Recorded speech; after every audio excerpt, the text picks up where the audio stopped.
مشفق متعطف لا ينتهي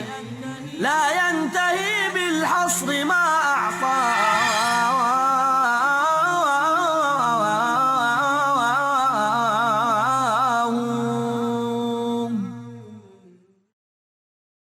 السلام علیکم ورحمۃ اللہ وبرکاتہ۔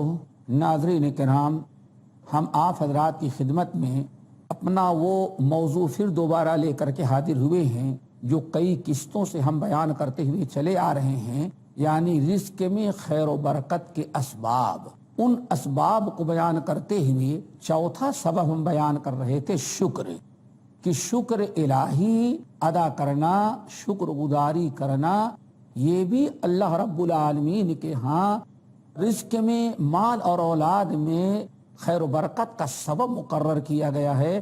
اللہ رب العالمین نے کتاب اللہ میں اور رسول اللہ صلی اللہ علیہ وسلم نے اپنی سنتوں اور احادیث میں بہت ساری تاکید اور بہت ساری ایسی بشارتیں اور مثالیں بیان کی ہیں کہ جس کے سن لینے کے بعد انسان کو اس بات پر یقین کامل ہو جاتا ہے کہ رزق میں برکت کے بڑے اسباب میں سے ایک سبب شکر الہی ہے اور شکر گزاری ہے۔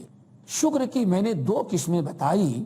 دو قسمیں وہ یہ ہیں کہ پہلی قسم شکر گزاری کی ہے لسانی اور قلبی، دوسری ہے شکر عملی۔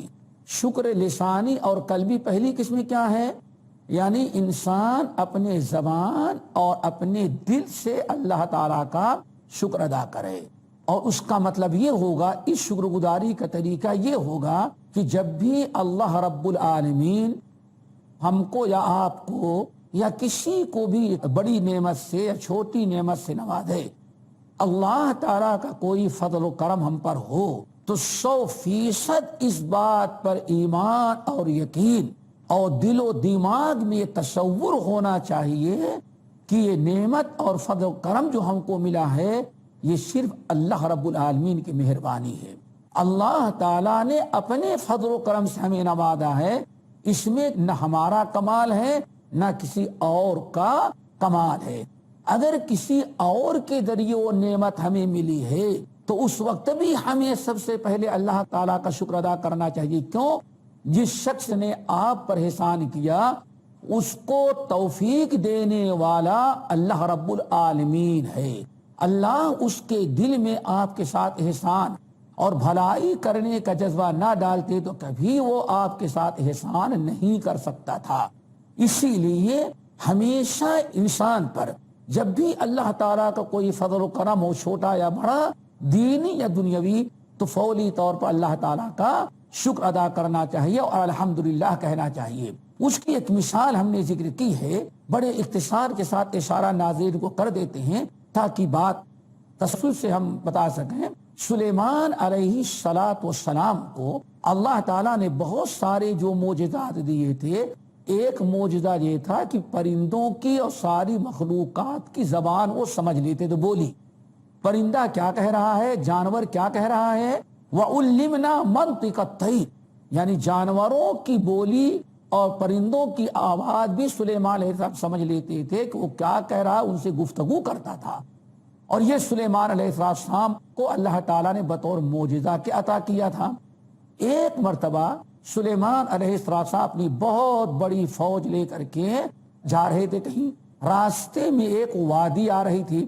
جب وادی کے اندر اپنی فوج لے کر کے داخل ہوئے تو وادی میں بہت ساری چھوٹی چھوٹی چیونٹیاں ٹہل رہی تھیں اپنی روزی روٹی کے لیے۔ چیونٹیوں کی جو رانی تھی، جو ان کی سردار تھی، اس نے جب دیکھا کہ سلیمان علیہ السلام بہت بڑی فوج اپنی لے کر کے آ رہے ہیں، ہم اتنی چھوٹی چھوٹی چیونٹیاں ہیں کہ سلیمان علیہ السلام اور ان کے لشکریوں کو پتہ بھی نہیں چلے گا، کہیں ایسا نہ ہو کہ سلیمان علیہ السلام کا لشکر ہم لوگوں کو روندتے ہوئے اور ختم کرتے ہوئے چلا جائے۔ اسی لیے چیونٹیوں کی مہارانی اور جو سردار تھی اس نے کہا وقالت نملۃ یا ایھا النمل ادخلوا مساکنکم لا يحطمنکم سلیمان وجنودہ وهم لا يشعرون۔ چیونٹیوں کی مہارانی نے اعلان کیا، اے اس وادی کی ساری چیونٹیوں فوراً اپنے اپنے بلوں میں گھس جاؤ اور جا کر کے بلوں میں داخل ہو جاؤ، چھپ جاؤ، کیونکہ سلیمان اپنا لشکر لے کر کے آ رہے ہیں۔ لا یحطمنکم سلیمان وجنود وہم لا یشعرون، کہیں ایسا نہ ہو کہ سلیمان اور ان کے لشکر والے تم لوگوں کو رعب ڈالیں اور ان کو پتہ بھی نہ چلے۔ بات چل رہی تھی زبان اور دل سے اللہ تعالیٰ کی شکر گزاری کی ناظرین۔ اب ذرا دیکھیں کس قدر اللہ کے نبی سلیمان علیہ السلام نے اپنی زبان اور اپنے دل سے اللہ کا شکر ادا کیا۔ فتبسم ضاحکا من قولها، اللہ تعالیٰ فرماتے ہیں چیونٹیوں کی مہارانی نے جب چیونٹیوں کو کہا کہ بل میں داخل ہو جاؤ، کہیں ایسا نہ ہو لا علمی میں سلیمان تم کو کچل دے، تو سلیمان علیہ السلام نے اس کی گفتگو سن لی اور سمجھ گیا کہ ہاں مہارانی چیونٹیوں کو کیا کہہ رہی ہے۔ سنتے ہی سلیمان علیہ السلام فتبسم ضاحکا، ماری خوشی کے مسکرا اٹھے اور پھر انہوں نے اللہ تعالیٰ کی حمد کرنا شروع کی۔ فرمایا رب اوزعنی ان اشکر نعمتک التي انعمت علی وعلی والدی وان اعمل صالحا ترضاه وادخلنی برحمتک فی عبادک الصالحین۔ فوراً سلیمان علیہ السلام اللہ تعالیٰ کا شکر ادا کرتے ہیں اور کہتے کیا ہے، رب اوزعنی، رب آپ نے مجھ پر بڑا احسان کیا، اللہ ہمیں اتنی عزت آپ نے عطا کیا، یہ سب آپ کا کرم ہے۔ رب اوزعنی ان اشکر نعمتک التي انعمت علی، اے اللہ ہم کو آپ توفیق دیں کہ میں آپ کا شکر ادا کروں، آپ کے ان انعامات کا جو آپ نے مجھ پر کیا ہے اور ان انعامات پر بھی آپ کا شکر ادا کروں جو آپ نے ہمارے والدین پر آپ نے کیا ہے۔ یہ ایک مثال ناظرین ہم نے آپ کے سامنے دی، بیان کیا کہ زبان سے اللہ تعالیٰ کا شکر ہونا چاہیے، اور سب سے بڑا شکر زبان سے ہے۔ رسول اللہ صلی اللہ علیہ وسلم نے ارشاد فرماتے ہیں رأس الشکر الحمدللہ، اللہ رسول نے فرمایا وہ الحمدللہ ہے، الحمدللہ کہا کریں۔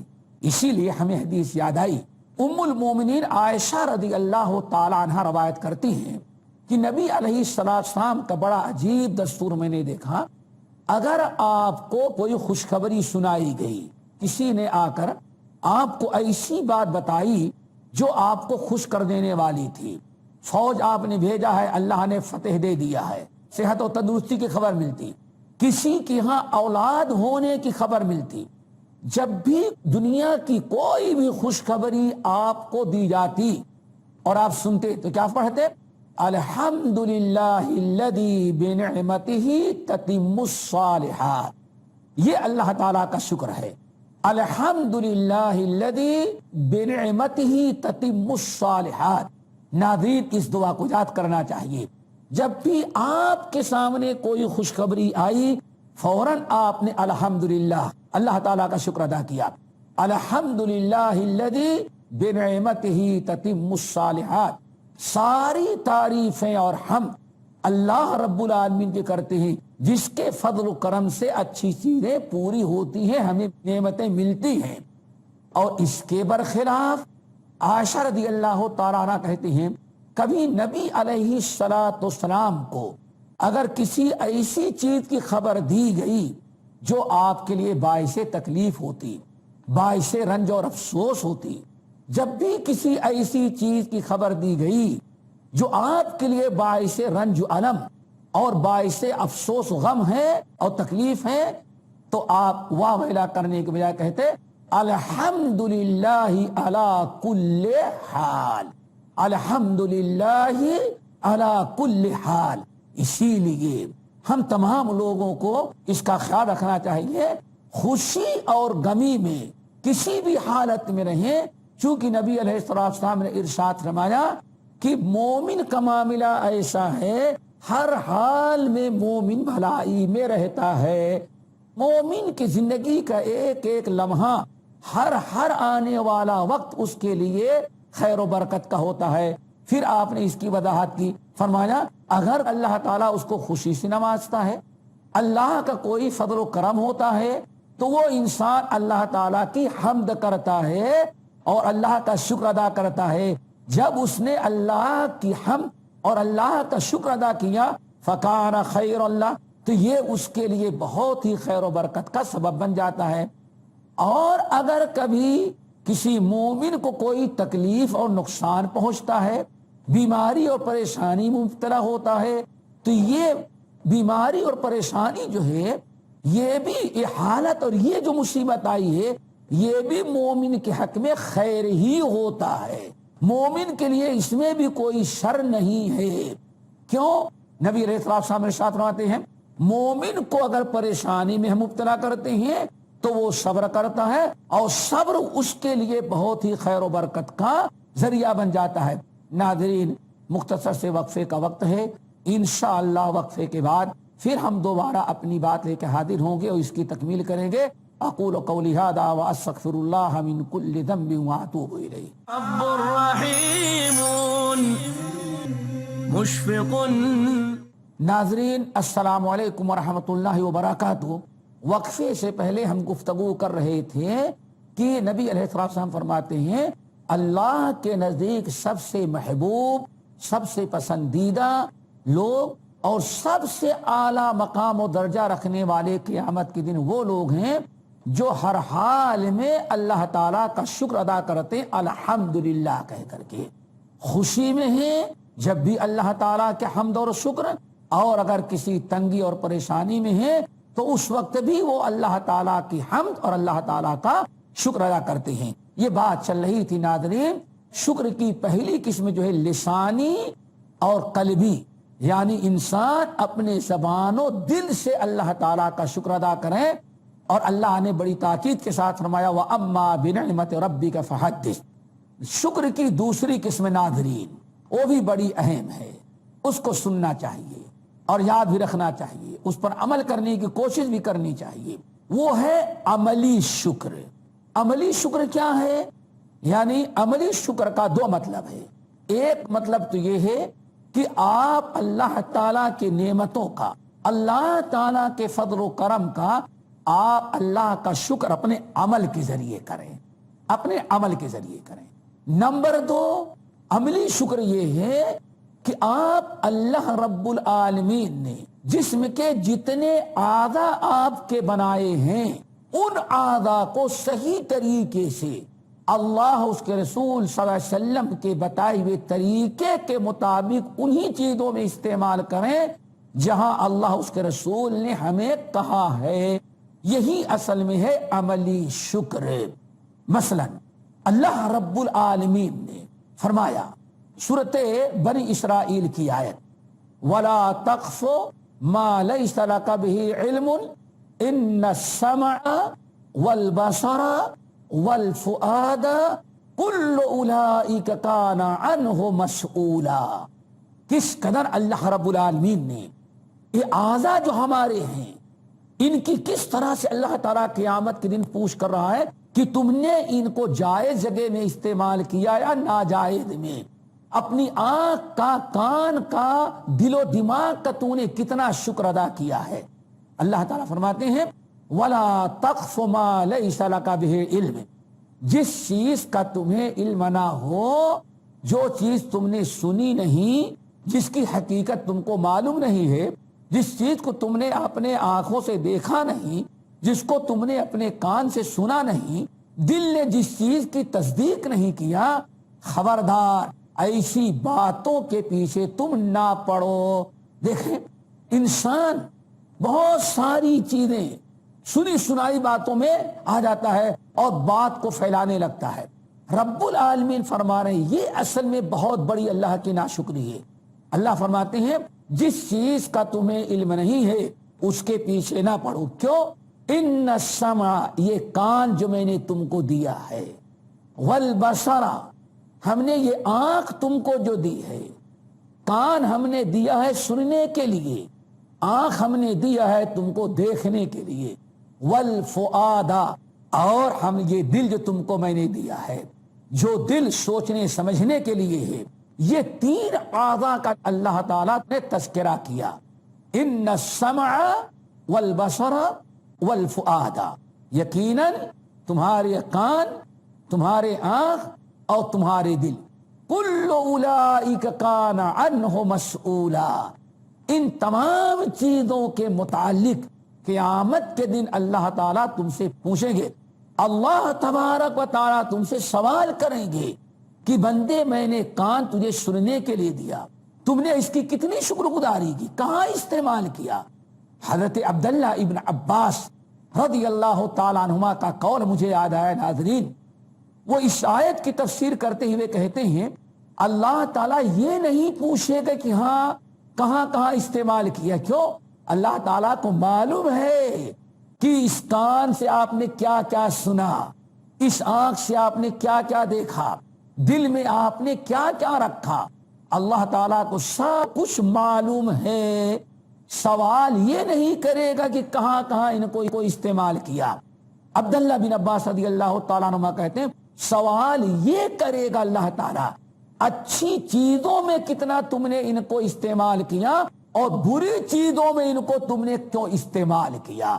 یہ کان ہم نے تم کو سننے کے لیے دیا تھا، تم نے قرآن کتنا سنا، دین کی باتیں کتنی سنی، اچھی باتیں تم نے کتنے سنے، علماء کی تقریریں تم نے کتنے سنے، یہ دینی پروگرام تم نے کتنے سنے، اور ان کانوں سے تم نے گالیاں کتنی سنی ہیں، ان کانوں سے تم نے گانے کتنے سنے ہیں، کتنے گانے سنے ہیں، کتنے میوزک تو نے سنا ہے، کتنی لوگوں کو غیبتیں کرتے ہوئے سنا ہے، کتنی قوالیاں تو نے کان سے سنا ہے۔ اسی طرح سے آنکھ کے بارے میں اللہ تعالیٰ کیا پوچھیں گے؟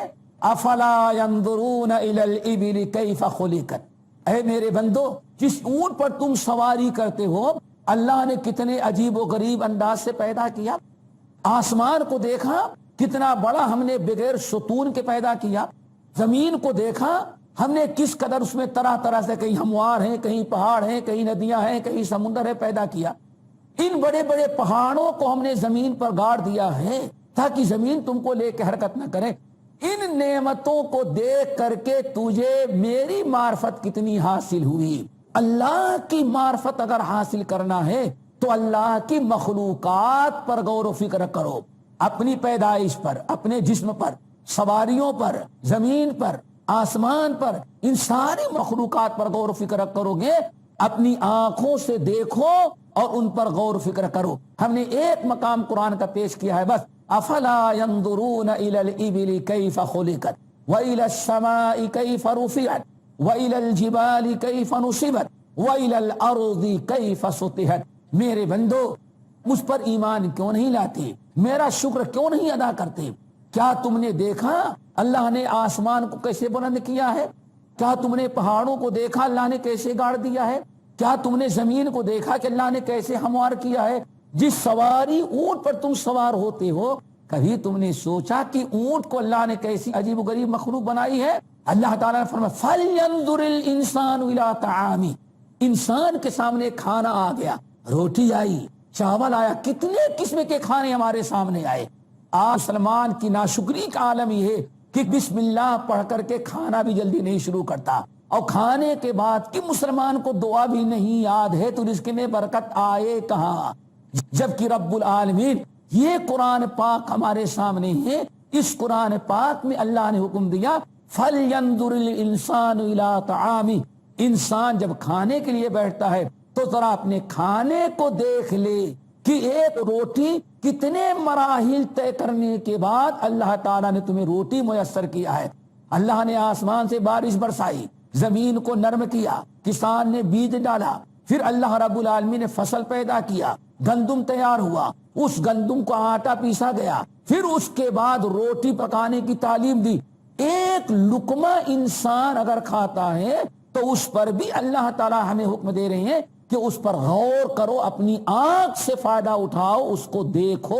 فَلْيَنْظُرِ الْإِنسَانُ إِلَىٰ طَعَامِهِ، تو ناظرین انسان کو چاہیے کہ اپنے آنکھ، اپنے کان، اپنے دل اور جسم کے سارے اعضاء کے ذریعے اللہ تعالیٰ کا شکر ادا کرے، اور ان اعضاء کو صحیح استعمال جائز جگہ میں، حلال جگہ میں، اللہ کی اطاعت و فرما برداری میں استعمال کرے گا، تبھی ان اعضاء کے ذریعے اللہ تعالیٰ کا عملی شکر ادا ہوگا۔